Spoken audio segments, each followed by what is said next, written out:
Winging it is not a vacation plan, but there are a few times in the year that you might be able to get away with it a little easier than others.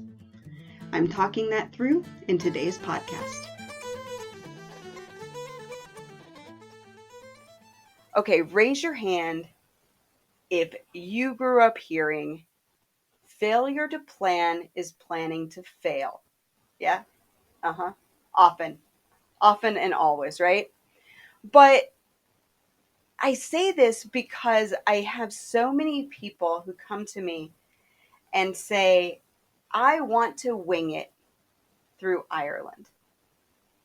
I don't want to plan anything and I just want to take it as it comes. And I am going to say that for the majority of people, winging it is not a good Ireland vacation plan. If you are thinking about tracing your family's roots, my friend Chris at Vivid Family Research offers personalized genealogy services, and he specializes in Irish ancestry. He did some work for me and uncovered facts that I hadn't been able to track down. Whether you're just starting your research or you need a bit of expert help, Chris can guide you through the journey. Mention the Traveling in Ireland podcast and get your first hour of research free plus 10% off your invoice. Visit IrelandFamilyVacations.com/vivid or vividfamilyresearch.com to begin exploring your family's story. A decade or more ago, it was so much easier to just follow where the winding roads led, and then you'd find a place to stay for the night, and a quick phone call could get you into an evening banquet or a private music session.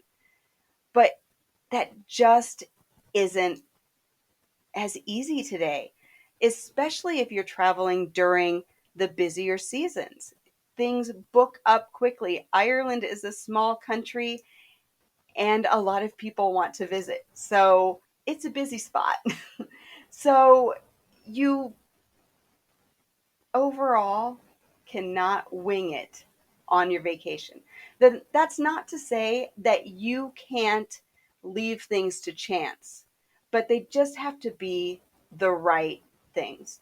So I'm going to go through today kind of the things that you need to have a plan for when you are making your Ireland vacation itinerary and figuring out where it is you want to go and what it is you want to do.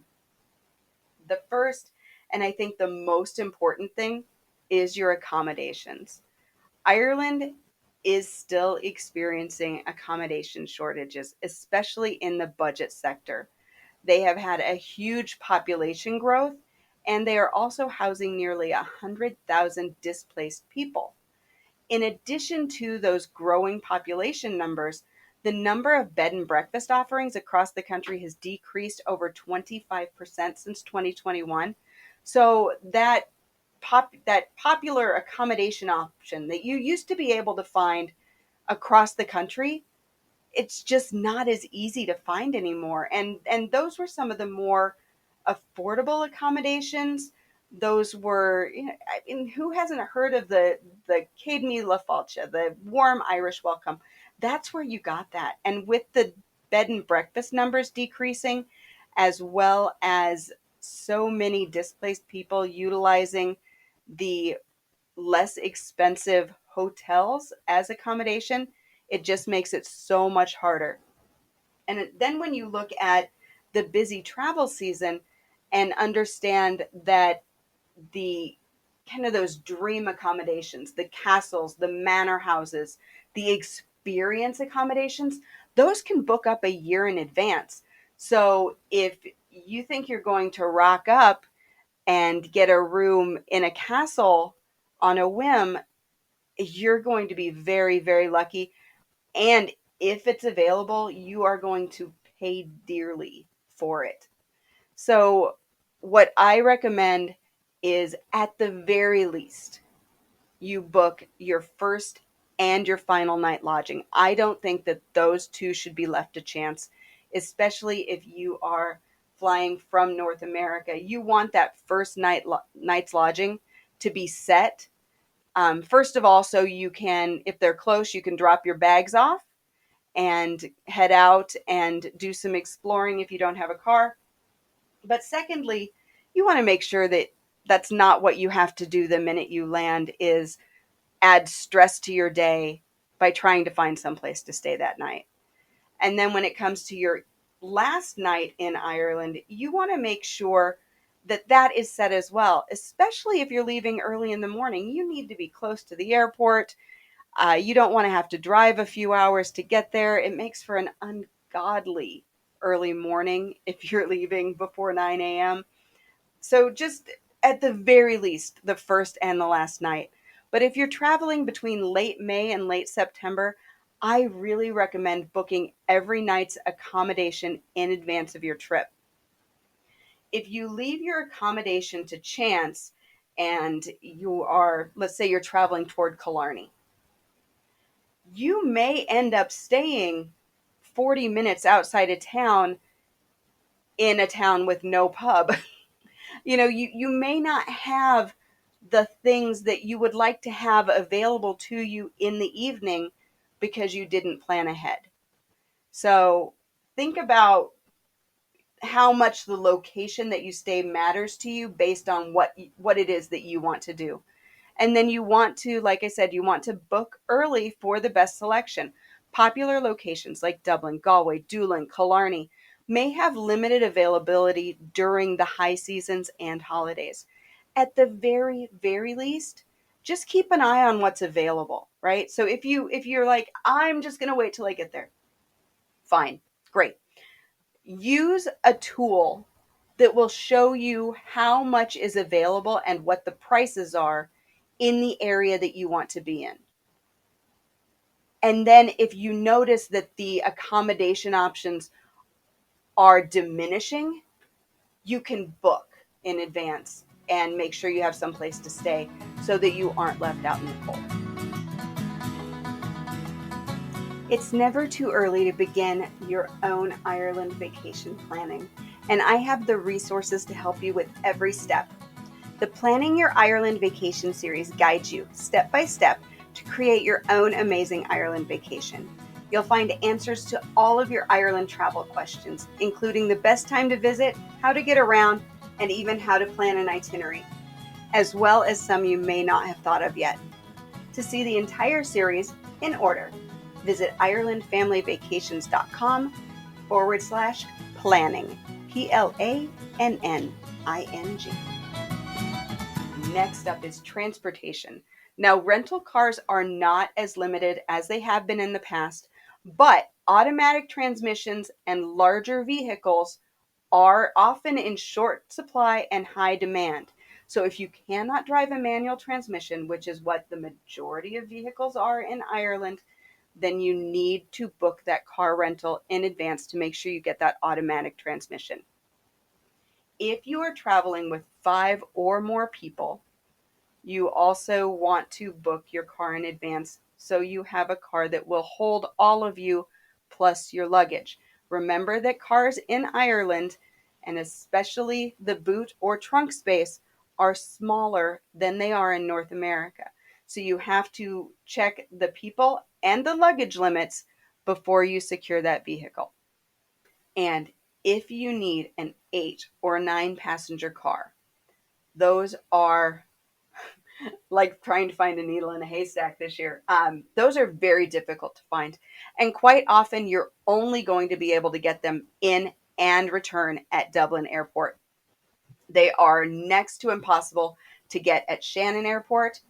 And I will say, literally non existent at a smaller car rental spot, Dublin City even. It's very difficult to have a pickup of one of those vehicles at Dublin City anywhere in town.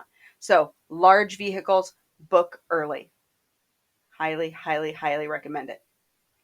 If you are planning to use the train or the bus, those can be somewhat flexible unless you are traveling on a bank holiday weekend.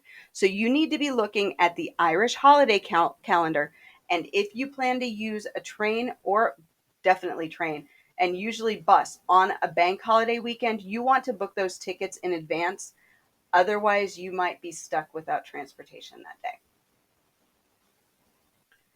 Next up is attractions and activities. There are some attractions that must be booked in advance, especially during the high season. The Book of Kells, Kilmainham Jail, and Newgrange are probably the most popular. If you're going into Northern Ireland, I would say the Titanic Belfast in the high season should be booked in advance, and the Carrick-a-Rede Rope Bridge always on timed tickets. So you want to make sure, especially again, high season, you're getting that booked in advance. Tours or activities with limited space must be pre booked. Afternoon tea, if you want to take part in that lovely ritual, needs a minimum of 24 hours advance booking just so they can make sure that they have everything they need for you. And restaurants, especially in cities and popular tourist spots, should also be booked in advance if it's a place you really, really want to eat.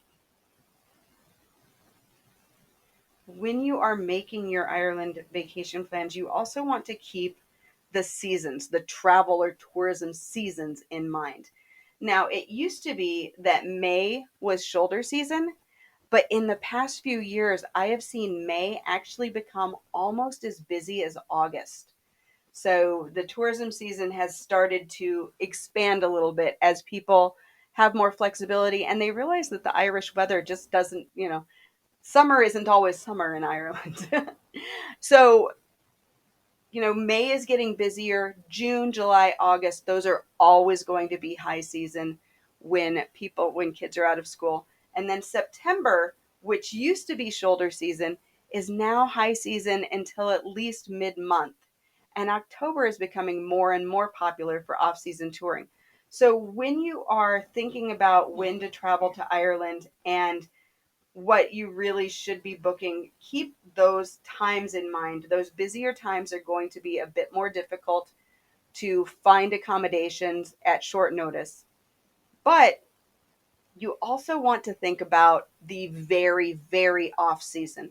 And when I say that, I'm talking Christmas through the end of January to mid February, sometimes even the end of February, because there are places that just don't get enough tourists in through that time that a lot will shut down. You might still be able to visit some sites, but there may be half the restaurants might be closed, or that bed and breakfast that you've had your eye on is closed because that's when the people who own it take their vacation.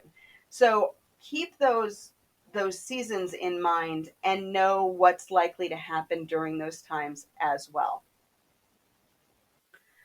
So I guess what I'm saying is that you don't need to plan every single minute of your trip because that's no fun. You still want to have the flexibility and, to go, to do, to change your plans at the last minute.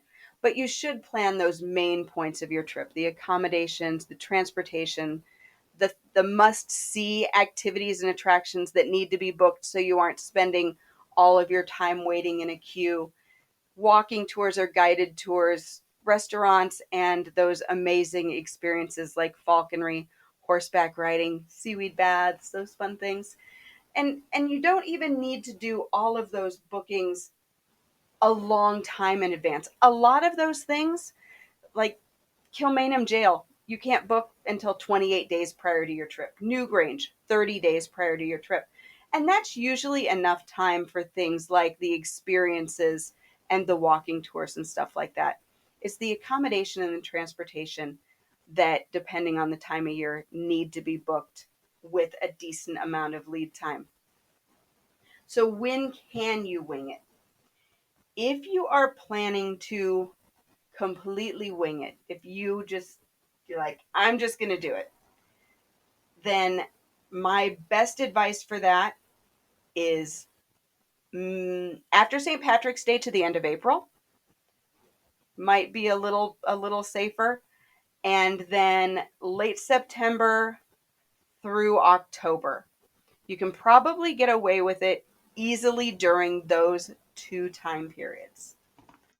So what do you think? Would you wing it, or are you more of a planner?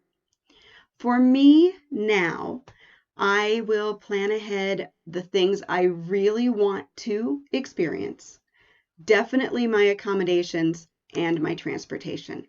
Beyond that, I let the road take me where it will, and I enjoy the journey. If you enjoyed this podcast, please leave a 5-star review at Apple Podcasts, Amazon Music, Spotify, or wherever you listen to podcasts. If you can't leave a review on your podcast app, visit Ireland Family Vacations on Facebook and say a few nice words there, or visit Trustpilot at irelandfamilyvacations.com/trust and say a few nice words. I would really appreciate it. If you have questions or comments about this episode, you can email me, Jody, Jody, at irelandfamilyvacations.com. As always, thank you so much for listening, and until next time, Slán go fóill.